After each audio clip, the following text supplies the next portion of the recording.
ઠાકોરજી મનમાં વિચાર કરી રહ્યા છે કે આ બધા દૈત્યોનો વધ કર્યો, અસુરોનો સંહાર કર્યો, હવે મારા જ યાદવો એનું મારે શું કરવું? મનોમન વિચારી અને ઠાકોરજીએ ઋષિ મુનિના શ્રાપને નિમિત્ત બનાવ્યો છે.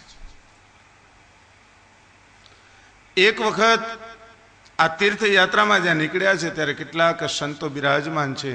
એ સમયે ભગવાનના પૌત્રો એમના મનમાં વિચાર આવ્યો કે આ બધા કેટલા તપસ્વી છે, કેટલા સત્યવાન છે, લાવો આપણે જોઈએ. ત્યારે ભગવાનનો એક પૌત્ર જેનું નામ શાંબ, એના પેટની ઉપર એક તપેલી રાખી એને બાંધી, સ્ત્રીઓના સુંદર મજાના વસ્ત્રો પહેરાવ્યા અને દુર્વાસા આદિ જે ઋષિમુનિઓ બેઠા હતા ત્યાં આવી અને નમન કર્યા અને બધાએ પૂછ્યું કે મહારાજ, આપને અમે બધાએ યાદવો વંદન કરીએ છીએ, પણ મહારાજ એ જાણવા માટે આવ્યા છીએ કે જે આ સ્ત્રી છે એને ગર્ભ રહ્યો છે, એને જે બાળક થશે એ પુત્ર હશે કે પુત્રી હશે? ઋષિઓએ આંખ બંધ કરી અને ધ્યાનમાં જોયું, ભગવાનના જ બાળકો અને આવા ક્રૂર સંતોનું જે સન્માન ન કરી શકે એવા ભગવાનના વંશજો. ક્રોધ આવ્યો અને કહી દીધું કે ઋષિઓની અવગણના કરનારા હે યાદવો, તમે તમારા કુલની મર્યાદાને ઓળંગ્યા છો. બીજું તો કાંઈ નથી કહેતા, પણ આ સ્ત્રીના કુખની અંદર કોઈ બાળક નથી અને એમાંથી ન તો કોઈ પુરુષ નીકળે ન તો કોઈ સ્ત્રી નીકળે, એમાંથી નીકળશે તો હળાહળ ભયાનક એવું મુસળ, અને એ મુસળ એવું તે ભયાનક હશે જે તમારા આખા એ વંશનો નાશ કરશે.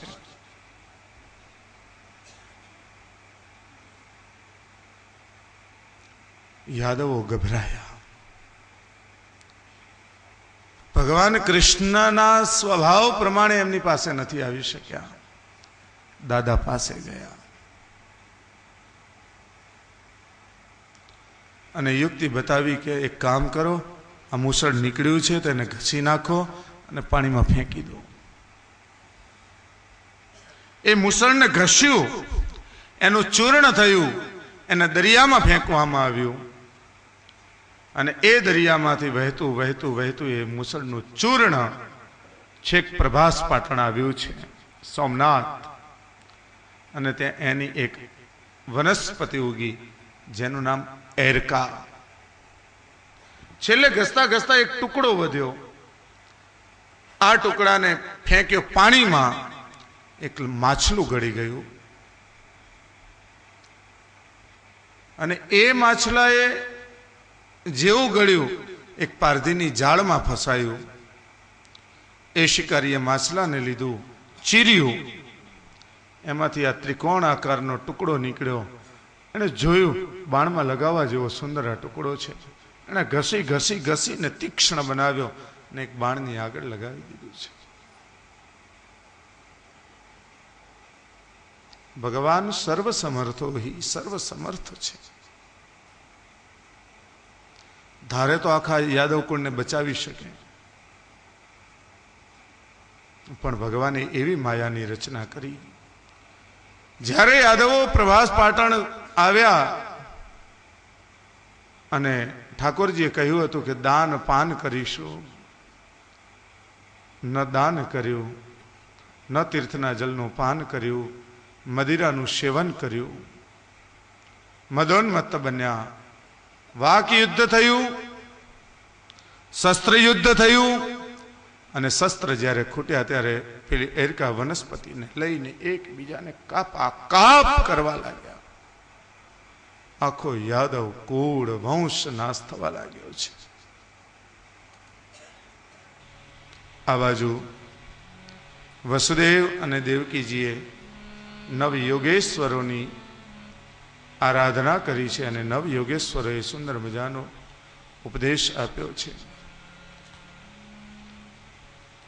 ધ્યાનમાં લાગ્યા છે અને પોતાના દેહની દિવ્ય ચેતનાને ઠાકોરજીમાં સમર્પિત કરી છે.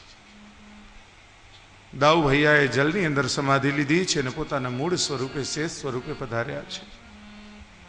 બસ આ વૃક્ષની નીચે ઠાકોરજી બિરાજમાન છે. એમની સાથે અર્જુન, દારૂક સારથી, ઉદ્ધવજી, મૈત્રેય મુનિ વગેરે બેઠા છે.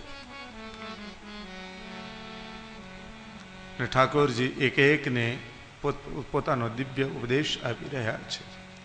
મૈત્રેય મુનિને ઉદ્દેશી અને ઉદ્ધવજીને ઉદ્દેશી વિદુરજીને યાદ કરી અને મૈત્રેય મુનિની પાસે સમાચાર મોકલાવ્યા છે. મારા આટલા સમાચાર તમે વિદુરજીને આપજો. ભાગવતનો સદગ્રંથ બતાવ્યો છે. ઉદ્ધવજીને દત્તાત્રેયના માધ્યમથી ઉપદેશ આપ્યો છે. 24 ગુરુઓની ગાથા બતાવી કે દત્ત ભગવાને પોતાના જીવનની અંદર પૃથ્વી આદિ 24 ગુરુઓને પોતાના ગુરુ બનાવ્યા હતા. એ ગુરુની ગાથા બતાવી કે પૃથ્વી એની પાસેથી દત્ત ભગવાન એમ શીખ્યા કે સહન કરવું. આકાશની પાસેથી વિશાળતા શીખ્યા છે. અજગરની પાસેથી સંતોષ શીખ્યા છે. કબૂતરની પાસેથી સંતોષ શીખ્યા છે. દાસીની પાસે, ગણિકાની પાસેથી ઠાકોરજીનું સંસ્મરણ કઈ રીતે કરવું એ શીખ્યા છે. ટીટોડીની પાસેથી વિશ્વાસ શીખ્યા છે કે યુદ્ધ થતું હતું. ટીટોડીનું એક ઈંડું આ યુદ્ધના મેદાનની અંદર પડ્યું હતું અને ટીટોડીને ઠાકોરજીની ઉપર પૂર્ણ ભરોસો હતો કે ઠાકોરજી મારા બચ્ચાને બચાવશે. અને એ વખતે યુદ્ધના મેદાનની અંદર હાથી જે હતો એ હાથીના ગળામાંથી એક ઘંટ પડ્યો અને ટીટોડીના ઈંડાની બરાબર ઉપર ટોપીની જેમ સમાઈ ગયો. આખું યુદ્ધ થયું. ટીટોડીના બચ્ચાને કાંઈ ન થયું. ઠાકોરજીએ રક્ષા કરી.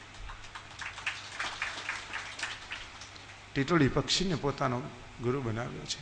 કુમારી કન્યાને પોતાનો ગુરુ બનાવ્યો. એના ઘેર મહેમાન આવ્યા ત્યારે દસ્તાથી કંઈક ખાંડી રહી છે. ઘણી બધી બંગડીઓ હતી, અવાજ કરતી હતી, કાઢી નાખી. 2 બંગડી હતી છતાં પણ અવાજ કરતી હતી, એને કાઢી.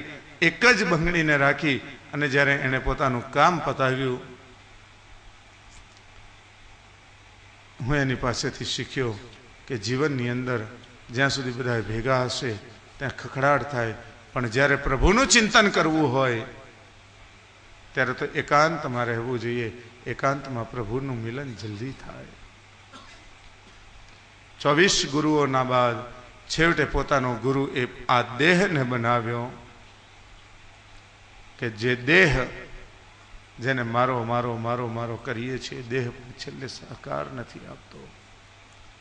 અને છેવટે એમ કહ્યું છે કે જીવનની અંદર માનવને અનર્થ કરવા હોય, એની અંદર ઘણા બધા પૈસો કમાવવો હોય તો એની અંદર પણ અનર્થો કરવા પડે છે. અને એ અનર્થોની વાત કરી. કેવા અનર્થો? તો કે જૂઠું બોલવું પડે, ચોરી કરવી પડે, વિશ્વાસઘાત કરવા પડે. આવું બધું કરે તો માણસ સંપત્તિને પામે.